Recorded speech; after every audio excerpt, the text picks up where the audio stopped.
नमस्कार मित्रों, आज हम भारतीय शिक्षा के विकास में जो वैदिक कालीन शिक्षा थी और बौद्ध कालीन शिक्षा थी उसके बारे में परिचर्चा करेंगे।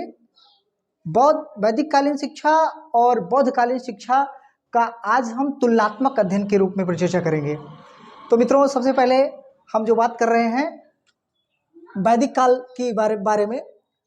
वैदिक काल के शिक्षा का जो माध्यम था वो संस्कृत थी।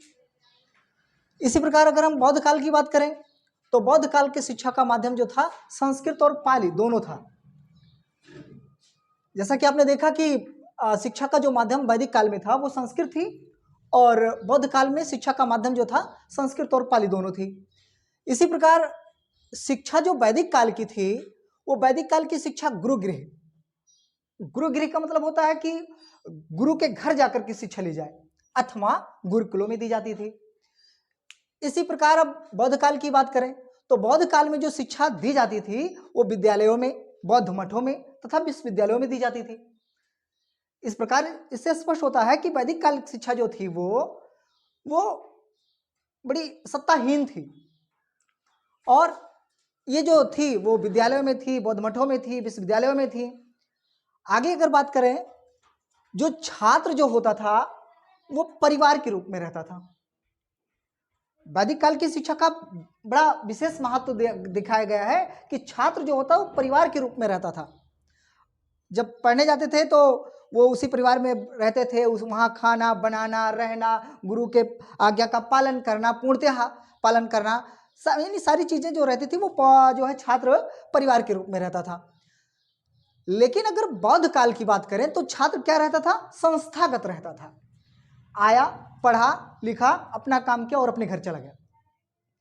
इस तरह वैदिक काल में जो वहां के शिक्षक होते थे वो पूर्ण रूपेण ब्राह्मण ही होते थे।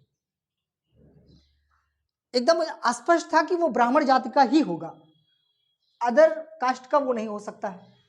ये बड़ी विडंबना थी। और बौद्ध काल की शिक्षा की बात करें तो बौद्ध काल में जो भिक्षु हुआ करते थे और वहाँ के जो वरिष्ठ लोग हुआ करते थे वही ही अध्यापक होते थे।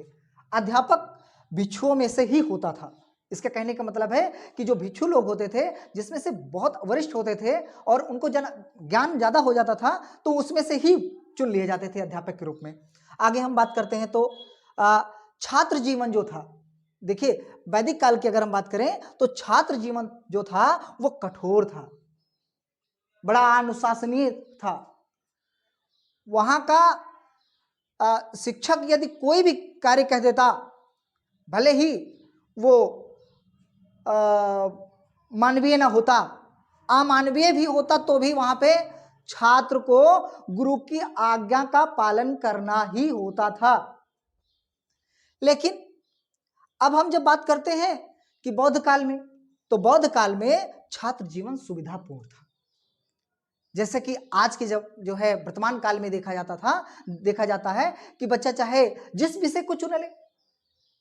नई शिक्षा प्रणाली में इस बात को स्पष्ट किया गया कि बच्चा एक विश्वविद्यालय से लेकर के अगर फर्स्ट ईयर में पढ़ रहा है, फर्स्ट सेमेस्टर में पढ़ रहा है, सेकेंड सेमेस्टर में दूसरे जो है विश्वविद्यालय में एडमिशन ले सकता है, दूसरे कॉलेज में एडमिशन ले सकता है। यहां तक कि इतनी बढ़िया सुविधा दी गई है।